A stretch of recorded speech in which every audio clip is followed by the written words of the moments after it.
ఎక్కడున్నాడో ఏమో. అయ్యగారు అయ్యగారు చాలు.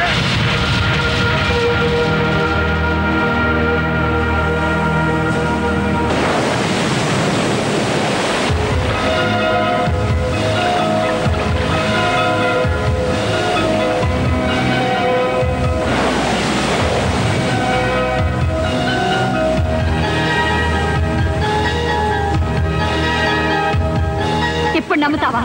నమ్మి ఏం చేస్తావు? వెళ్ళి మీ నాన్న నిలదీస్తావా? ఉరి తీయిస్తావా?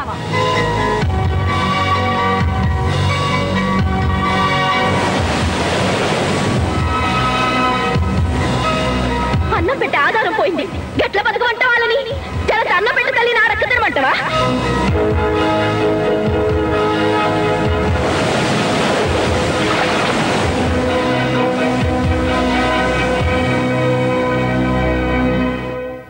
అయ్యగారు అయ్యగారు మీరు వెంటనే బయలుదేరాలి. ఎక్కడికయ్యా? అక్కడ చిన్నబాబు గారు కొంప ముంచేస్తున్నారు.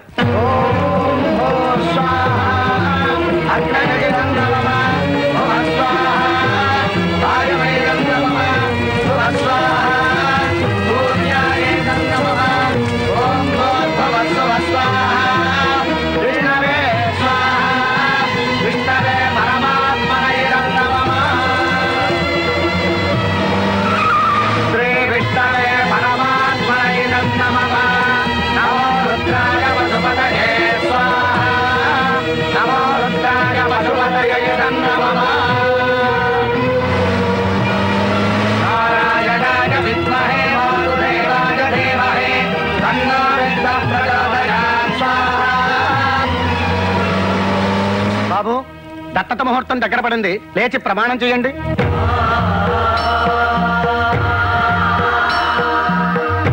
నేను పుట్టిన ఈ నేల సాక్షిగా,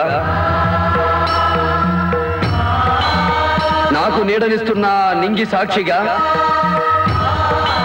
హిందూ సంప్రదాయానికి బద్ధుడనై మీకు తల కొరిపి పెట్టే కొడుకునవుతాను. సాంఘిక ఆచారాల్ని గౌరవించి మీకు అన్నం పెట్టే బిడ్డనవుతాను.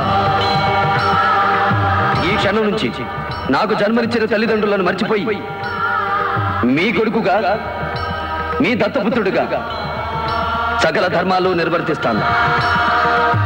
నిష్కల్మష హృదయంతో నిష్కలంకంగా బ్రతుకుతానని, పేగు తెంచుకు పుట్టకపోయినా మీ రక్తం పంచుకు పుట్టిన బిడ్డనవుతానని ప్రమాణం చేస్తున్నాను.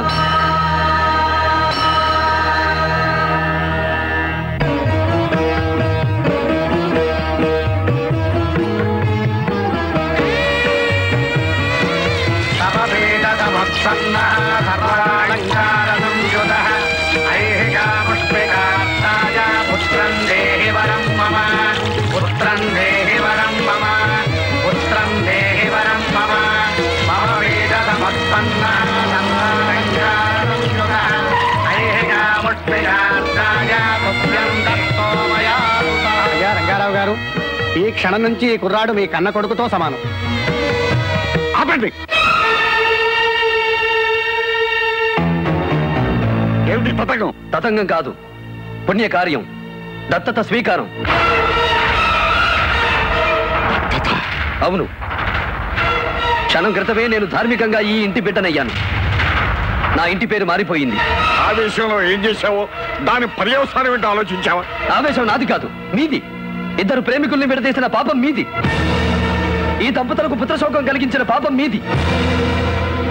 ఏ వ్యక్తి పేదవాడని మీ ఇంటి అల్లుడవడానికి ఇష్టపడక మీరు చంపించారో ఆ ఇంటికే మీ కన్న కొడుకు ఇప్పుడు దత్తత వచ్చేశాడు. మీరు చేసిన పాపానికి ఇది నేను వేసిన శిక్ష. ఇది భారత రాజ్యాంగంలో రాసి ఉండకపోవచ్చు, భారత శిక్షా స్మృతిలో అచ్చే ఉండకపోవచ్చు, భారత న్యాయశాస్త్రంలో ఏ పేజీలోనూ దొరకపోవచ్చు. కర్మను నమ్మే ఈ పుణ్యభూమిలో ముక్కోటి దేవతల సాక్షిగా చెబుతున్నాను, ఈ రోజు నుంచి నేను నీ వంశానికి కాదు, ఈ వంశానికి ఒక్కడిని.